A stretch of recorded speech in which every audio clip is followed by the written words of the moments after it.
Olá, turma, tudo bem segundo ano? Pessoal, bem-vindo à nossa primeira videoaula, tá? Todos aí espero que acompanhem, que estejam estudando, espero de verdade que todos estejam bem, tá? Já me antecipo pedindo desculpas aí qualquer coisa por gaguejar ou dar uma deslizada, porque estou me acostumando a falar com vocês por meio das câmeras, tá? Então, espero ajudá-los, espero continuar explicando tudo aquilo que for necessário e qualquer dúvida, vocês me procurem nas lives, questionem, perguntem, que eu estarei disponível para vocês. Tudo bem?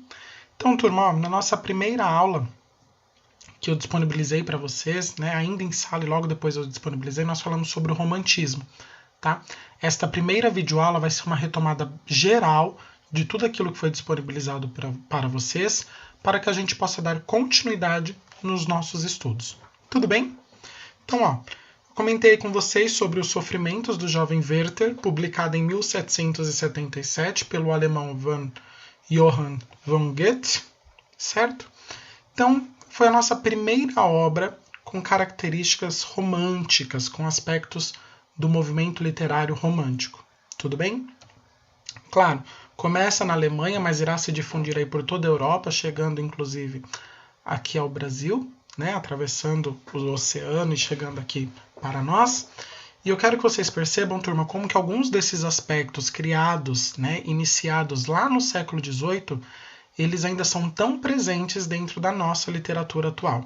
Não só na literatura, mas também na música, nos filmes, tá? E por que não nas nossas próprias vidas? Tá? A gente fez um bate-papo na sala quando começamos a falar do romantismo e vocês perceberam como algumas coisas ainda são tão presentes. Tudo bem? Então, Sofrimentos do Jovem Werther foi aí considerado o primeiro best-seller da literatura mundial, né? E ele também causou uma grande onda de suicídio por toda a Europa, uma vez que muitas pessoas que liam esta obra se identificavam, né? Por quê? Assim como Werther estava apaixonado e tinha o seu amor correspondido, ele e a sua amada não podiam ficar juntos. Por quê? Porque ela fora comprometida, ela fora dada, né, a sua mão para outra pessoa. Então percebam que essa ideia do amor não correspondido, amor platônico, encontro de almas, ele vai permear aí muitas obras da literatura romântica. Tudo bem, turma? E aí eu apresentei para vocês, galerinha, né, alguns aspectos de como a literatura foi construída, foi constituída, tá? Tomando por base aí sempre estes 8 aspectos que aqui estão listados. Eu disponibilizei para vocês no material, tudo bem explicadinho, dei vários exemplos de cada um desses aspectos, mas é bom retomá-los para que vocês percebam como, ainda nos dias de hoje, eles permeiam a nossa sociedade. Tudo bem? Então, a razão foi substituída pela emoção e pela fantasia. Vocês vão perceber aí que a realidade ela fica para um segundo plano, né? O homem não pensa, o homem não analisa, ele age por impulso. O ser humano ele é movido pela emoção, pela fantasia, pelo seu desejo, tá? Então, percebam que essa ideia de racionalidade ela vai ficar excluída das ações humanas dentro do movimento romântico. Por quê? Porque vai fazer parte da cultura da época, da sociedade da época. Tá bem? O segundo aspecto foi o sentimento nacionalista. O que é o sentimento nacionalista? É aquela fase, aquela situação, melhor dizendo, que o passado nacional ele é muito mais importante do que qualquer outra situação histórica. Como assim, professor? Nós tínhamos autores que buscavam as suas inspirações na antiguidade clássica, na mitologia, né, nos filósofos. A partir do romantismo, isso deixa de existir, né? Não é que ele deixa de existir, mas a situação histórica, o passado histórico de cada país vai ser muito mais importante. Na Europa, nós vamos ter aí, então a parte que retrata toda a Idade Média. Tudo bem? No Brasil, o que é mais importante? A cultura indígena. Né? O índio ele é considerado aqui no movimento romântico como a nossa origem. As pessoas, as civilizações que deram origem ao povo brasileiro, à cultura brasileira, tá? O terceiro aspecto é o estado de ânimo com relação à natureza. Até comentei com vocês, se a personagem está feliz, está alegre, animada, né? O dia, a natureza em volta dela estará caloroso, brilhante, repleto de animaizinhos, bem aquela coisa da Disney, né? A princesinha cantando, sorridente, e os animaizinhos em volta sobrevoando, cantando, pulando em torno dela. É a mesma coisa, galera. Esse aspecto da Disney, ele tem muito ele carrega muito desses aspectos do movimento romântico, tá? Então, assim, se ela está animada, se ela está feliz, se ela está alegre, a natureza vai refletir isso. Agora, se é aquela personagem que se mostra desiludida, que está triste, solitária, a natureza também vai refletir este modo de vida. Né? Então vai estar aí um dia chuvoso, um dia fechado, não vai ter nenhum animalzinho perto dela, nada do que ela tente fazer naquele dia vai dar certo. Então, como eu me sinto, como eu estou, vai ser refletido no meu espaço, na minha natureza, naquilo que está ao meu redor. Tudo bem?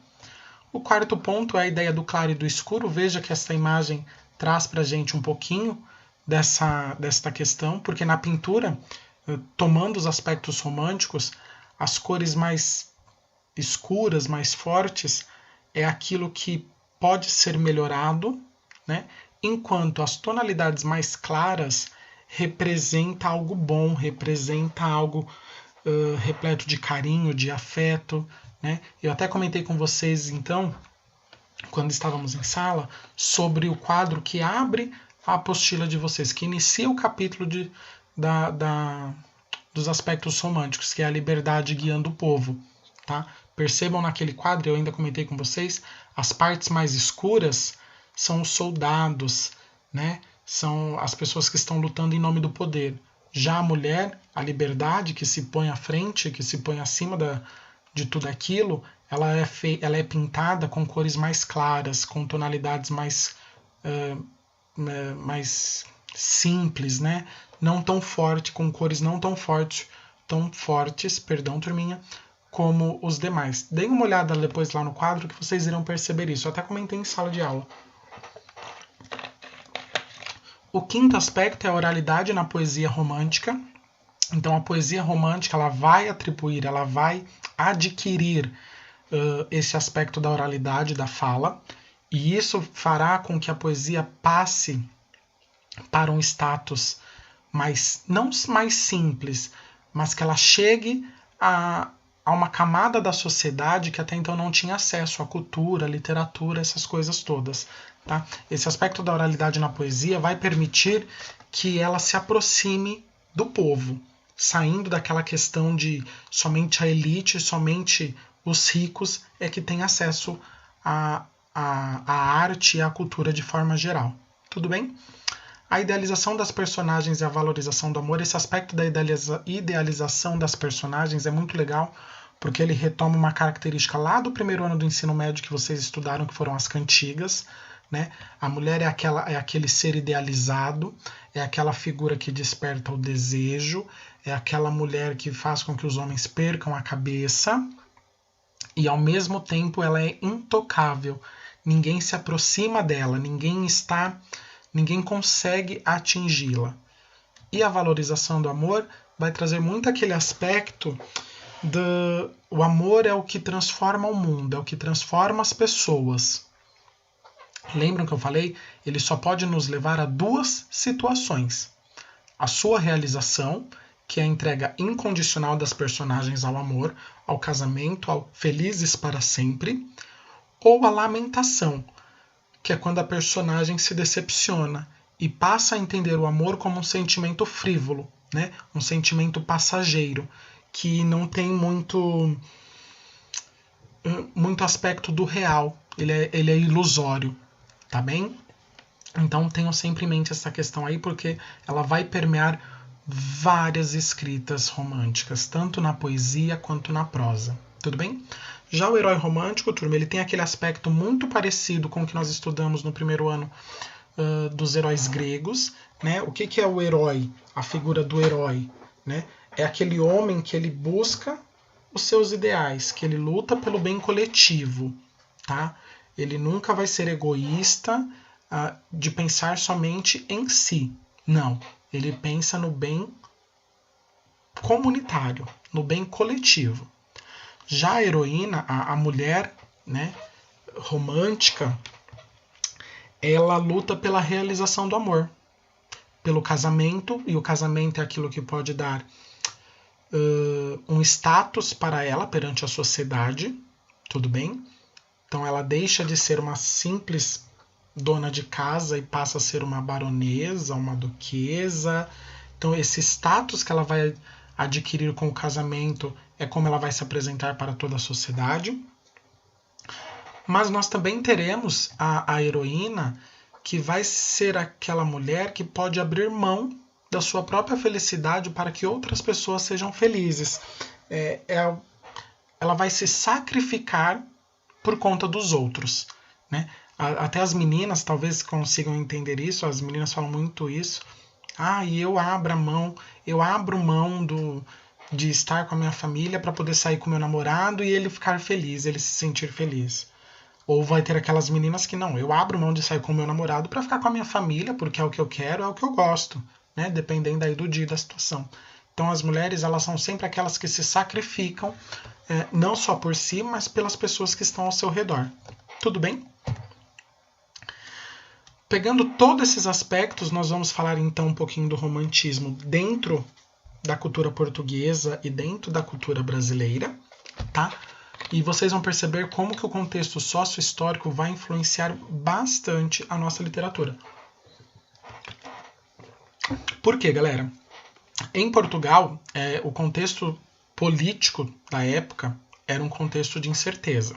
Napoleão tornou-se imperador na França, né? Decretou o bloqueio continental para que alguns países não mantivessem relações comerciais com a Inglaterra. Ele tenta enfraquecer a Inglaterra nas suas mais variadas situações, né? Políticas, sociais, econômicas.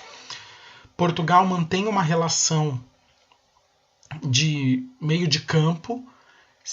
Ele tenta fazer um jogo de cintura com os franceses, ao mesmo tempo que ele mantém relações com a Inglaterra. Então é bem interessante esse aspecto, porque ele vai onde ele se vê melhor ajudado, digamos assim, tá? Até que, infelizmente, Napoleão dá um ultimato para que ou Portugal encerrasse todas as suas relações com a Inglaterra, ou os franceses invadiriam Portugal, tá? E seguindo um conselho da Inglaterra, né, Dom João VI faz o quê? Ele vai embarcar com toda a corte portuguesa para o Brasil. Então, em 1808, quando toda a coroa portuguesa vem para cá, o povo português se vê abandonado, se vê deixado de lado, tanto que os franceses irão invadir Portugal, né? Aqueles que lutaram em nome de Portugal, os que não morreram na batalha, né? Os que sobreviveram à batalha, foram introduzidos ao exército francês, tudo bem? Então o povo vai se ver assim muito perdido. Quem está no poder? Quem manda? Um português que nos abandonou ou um francês que ganhou as nossas terras por meio da luta, por meio da guerra? Né? Então tem esse aspecto histórico que é bem interessante.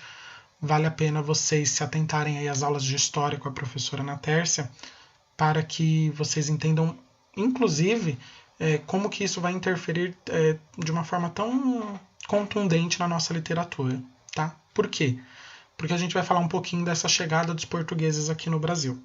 Tudo bem? Então, mediante a todos esses aspectos históricos, a literatura portuguesa se dará em 3 gerações distintas, né? Sendo que a primeira geração, como está aí para vocês, é a implantação do romantismo, é a implantação de todas essas características dentro da literatura, na poesia, na prosa, tá? Destaque aí para Alexandre Herculano, Almeida Garré e Antônio Feliciano Castilho. Já a segunda geração é aquela que vai oscilar entre o medievalismo e o ultrarromântico, ou seja, é aquela geração, e aí o Camilo Castelo Branco representa isso muito bem, que transita entre o ponto histórico e o ponto literário. Ele une numa linha muito tênue esses dois aspectos, não só ele, mas como vários outros autores, tá? E a terceira geração, que é a década de 1860, os autores vão trabalhar aí os aspectos românticos, que ainda vigoravam em Portugal, com a nova literatura. O que é essa nova literatura? O realismo. Então o movimento realista, já na década de 60, ele começa a permear os aspectos da literatura romântica. Tanto que a gente vai ter algumas obras que têm alguns aspectos românticos e ao mesmo tempo ela trabalha já com alguns pontos da realidade. Tá? Então são essas três gerações aí, a implantação, o diálogo entre o medieval histórico com o literário e a transição de um movimento literário para outro. Tá? Pessoal, na folha que eu mandei para vocês, que eu disponibilizei para vocês, eu falei então lá sobre o Almeida Garré, que ele vai produzir tanto na poesia, quanto na prosa, quanto no teatro. Tá? Ele é o responsável por iniciar o movimento romântico em Portugal, já que a sua primeira obra, intitulada Camões, é a que vai trabalhar todos esses. É a primeira obra que vai trabalhar esses aspectos românticos, tudo bem? Ele também vai, na prosa, escrever aí uma das prosas mais conhecidas no romantismo, que é Viagens na Minha Terra, onde ele trabalha esse aspecto cultural e histórico. Tá? Ele tenta fazer um apanhado de como Portugal surgiu e até aquele momento como Portugal estava, né? de abandono, de perda da sua família real portuguesa. Tudo bem? É bem legal, bem interessante, eu coloquei lá para vocês. E o teatro, que ele destaca aí para a obra Frei Luís de Souza, que ele vai abordar o aspecto religioso. Tá? Lembrem-se que Portugal é um país extremamente católico, então ele está muito arraigado naquilo que a igreja pregava. Tá? Prega, inclusive até os dias de hoje. Tudo bem? Alexandre Herculano, ele tem uma obra que é muito interessante, que é Eurico, o Presbítero, também falando sobre esses aspectos históricos, mas voltado para a questão da religiosidade, tá? E então ele faz uma crítica, na verdade, aos membros da igreja, não à igreja, mas aos membros da igreja, e como a sociedade encara e vê esta situação. E o Camilo Castelo Branco tem uma obra que é muito bacana, que é Amor de Perdição, que é meio que um Romeu e Julieta, tá? Ao modo, claro, português, ao modo lusitano. Vale a pena dar uma lida, pelo menos dar uma verificada no conteúdo que foi disponibilizado, para que vocês conheçam. Tudo bem? Só para que a gente não se esqueça, o romantismo no Brasil, então, no início do século XIX, praticamente não havia vida urbana aqui no nosso país. Né? Rio de Janeiro, capital, era bem pacata, muito tranquila. Tá? O Brasil colonial não tinha nada a ver com o que nós temos hoje de vida social, cultural. Tá? E o estilo de vida da elite era importado da aristocracia portuguesa. Tá? Contudo, a sociedade brasileira passou por muitas transformações, principal e especialmente após a chegada da família real em 1808. Eles vão tentar reproduzir o modo de vida da coroa portuguesa em um país tropical. Então percebam que aí a gente já tem um choque cultural bem grande e que pode trazer aí vários aspectos interessantes para a nossa literatura. Tá? O romantismo, além do seu primeiro significado, que é uma reação à tradição clássica, vai assumir na nossa literatura, na literatura brasileira, um sentido de movimento anticolonialista e também antilusitano. É o início da rejeição à literatura que era produzida na época. Por quê? Porque eles vão buscar os traços nacionalistas. O que é brasileiro? O que é cultural do nosso país? Será que tudo que vem de fora realmente é mais importante do que temos aqui? É a partir deste questionamento que os autores românticos brasileiros iniciarão as suas obras, né? Tecendo várias críticas, inclusive, ao modo de vida português e como eles viam o povo brasileiro. Tudo bem, turma? Esta primeira videoaula foi um apanhado bem rápido, bem geral daquilo que a gente já discutiu, só para que vocês não se esqueçam, tá? Estudem, revejam, deem uma olhada no material, caderno e apostila de vocês e qualquer dúvida, apareçam nas lives que nós iremos bater um papo e eu tentarei sanar todas as dúvidas que porventura vocês tenham. Tudo bem, turminha? Cuidem-se e eu espero de verdade vê-los em breve, porque o professor já está ficando com saudades de ter a carinha de vocês toda segunda-feira. Tá bom, galera? Forte abraço. Até mais.